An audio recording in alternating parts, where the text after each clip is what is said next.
In this video, I'm going to be talking about the Omni One display case. I'm going to give you as best of a overview, analysis, everything that I was thinking about as I've been making this the display case.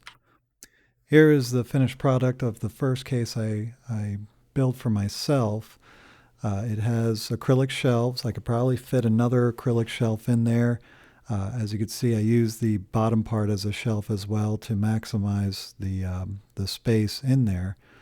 And I did a shelf that is 3 by 6. That's not the standard ones that they recommend. However, because the way that the acrylic is made, that I'm able to get at Lowe's, I realized that the most efficient way of making this is by doing this size here so I can have a nice piece from Lowe's and then the side pieces. You'll see how it all works out, but it actually is a perfect size. I really like the size in my room. I think it holds enough models. It's flexible enough. I prefer to have the long way because the acrylic shelves, really any of the shelves, will start to bend the wider your shelf is. So I think 3 is the max you really should go for the width. And what I mean by 3 is 3 bezel pieces here. You have your corners, and then you have the bezels that go across here. And then these are double bezels, and I'll get into those later. But that makes it 6 bezels long, and that just works best for the acrylic. And I do like how it looks on the wall. It just fits my space much better. So we get a close-up view. You can see the bezels a little bit more clearly here. And then we've got the shelves. A couple things I wanted to point out. The backing is not the plastic backing that they have you do. I think it uses up a lot of plastic unnecessarily. It is very difficult to maintain or to assemble. I think there's a lot of wasted plastic, and honestly, the poster board looks a lot better because the oh, I'll get to it later, but I made one with the back, and you'll see the difference. Keep in mind that depending on how good you are at printing, and how strong your printer is, you are going to have issues like this, but they really don't show up too much. People aren't going to notice them, these imperfections, especially if they're on the inside. As you can see, the poster board here looks very good in the background. You really can't tell. In fact, I recommend if you have a poster or some sort of picture that can go back there, it'll look even better. And as you can see, this is the assembly process, putting everything in. It does take a little bit of skill, but I'm not very skillful, and I was able to do it. And so there's the final piece there. As you can see, the LEDs really make this shelf pop. If you don't use LEDs, I think you're missing out a major portion of what this project can do for you. This was the first one I ever built for my daughter. As you can see, the background is the plastic, and you could see the seams here. You're going to get issues with the back. Trust me on this. Just go for a poster board background and then put something over it. I mean, I suppose I could put a poster over this in the background. And as you can see, the acrylic, or not the acrylic, the plastic shelves, they're weak here because this is a joint. This is one piece that was printed, and then another one to get it across. And this is a 2x2 size. So you can see here, even with 2x2, it's starting to sag.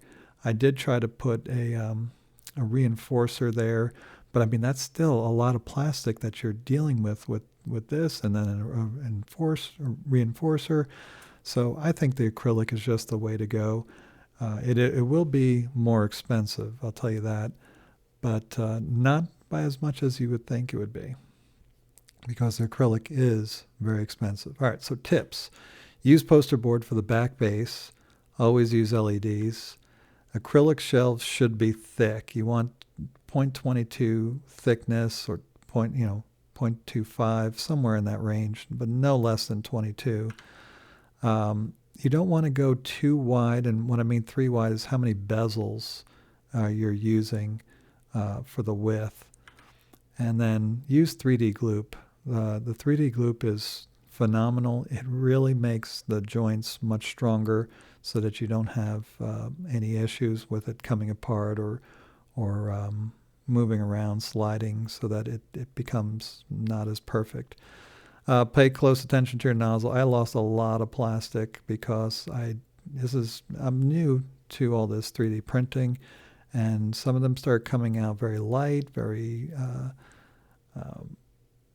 they just did not look like they were going to last. And so I was wondering if I had settings wrong or the level was off or whatever. Nope, it was just a clogged nozzle because you're going to be printing a tremendous amount of plastic for this. So do keep an eye on your nozzle. And use the big depth corner module.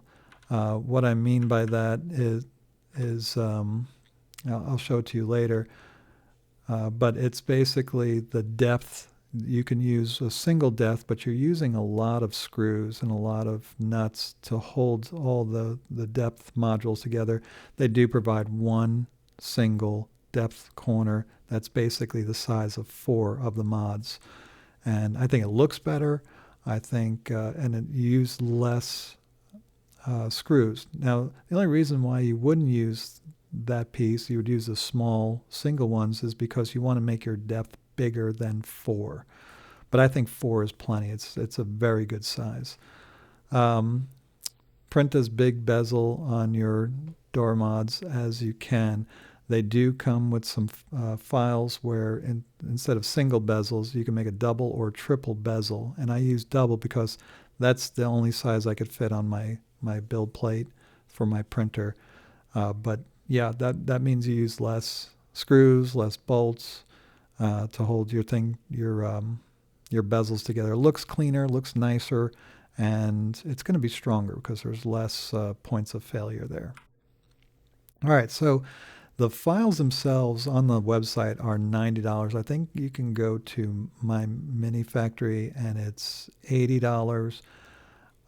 If you talk to the guy, if you buy other things, and they'll give it to you for $70, but that's still a lot of money for files. You make up your mind about, do you think that's worth it? The acrylic is very expensive. In order to make what you saw, I needed this for the front and the sides, half of this, and probably less than half of this for the top and bottom, and then this for four shelves. So it's about this width. I think I got 5 shelves out of it, to be honest. But so that's a lot of money right there for the acrylic by itself. Also, you have magnets. That's how the door stays on the front. So this is this is 20, and you only need 8 for the door. So you're talking less than half of this price here for each of the shelves. So let's do a cost analysis. This is just a rough calculation. 2 3/4 rolls at 3 if you're using the decorative covers to make about $35. I get mine fairly cheap. I get them in bulk. Acrylic about $67. LEDs, let's say $10. Magnets would cost approximately $7. Screws, nuts, etc., the poster board and everything, let's call it $20. And so approximately you're looking at $130 per the shelf that you saw. If you make the same size shelf, that's what you're talking about. And we're not even talking about the cost of the files. Something that I saw that's comparable, it's about the same size, and it's $76 at Target. That was the cheapest one that I can find. This one is fairly nice. The shelves aren't as deep as the ones that I have. Of course, they're not acrylic shelves. It's very bare bones, but it would do the job. You know, you do have 4 shelves there, just like I do. The acrylic cover does not look nearly as, that doesn't have the LEDs, doesn't have, you know, the style. You can't customize it. You get what you get.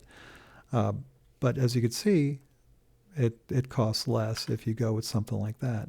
The decorative covers are something like this, the Space Mech. That's one I'm going to put on the new shelf that I'm making right now. And so they've got a whole, this is just a small sample. They've got so many of these covers that go over the door, and the depth bezel on the shelf on the corner. I can't really explain it. I'll have to show you later when we get a picture back. Positives and negatives. It looks awesome. These are positives. Makes room for more minis, obviously. There is such a satisfaction in building something from scratch. You're doing this 3D building, and you are making something unique that you're not going to find in the stores.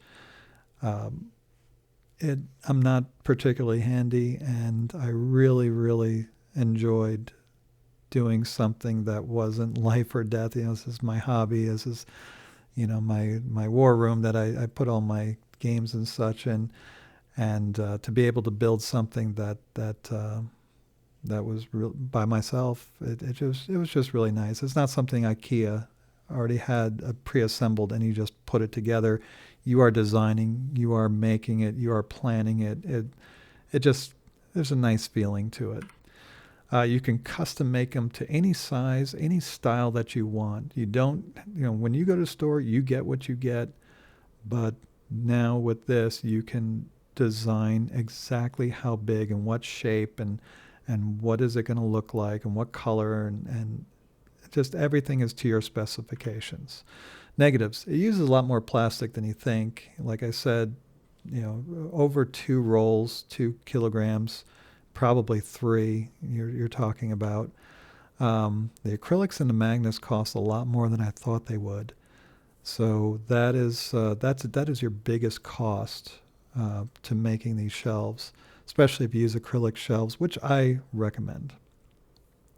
Takes a long time to print and assemble. We're talking not hours, not days, but, you know, over a week just to make one of these, just to print them out. And that is a 22.5 centimeter by 22.5 centimeter bed and just one printer. So if you've got multiple printers, maybe this is not a big deal for you. It does take some skill. I made a lot of mistakes, wasted a lot of plastic. Some things didn't come out exactly the way I wanted, but the more you make, the better you become at it. The files are expensive, as you saw, $90 regular retail. That is a lot. I have not seen. I've seen other shelves that are half the price.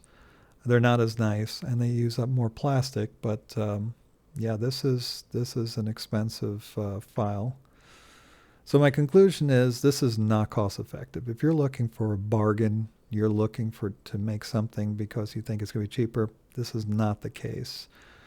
However, you will get what you want. You know, you design it exactly to your specifications.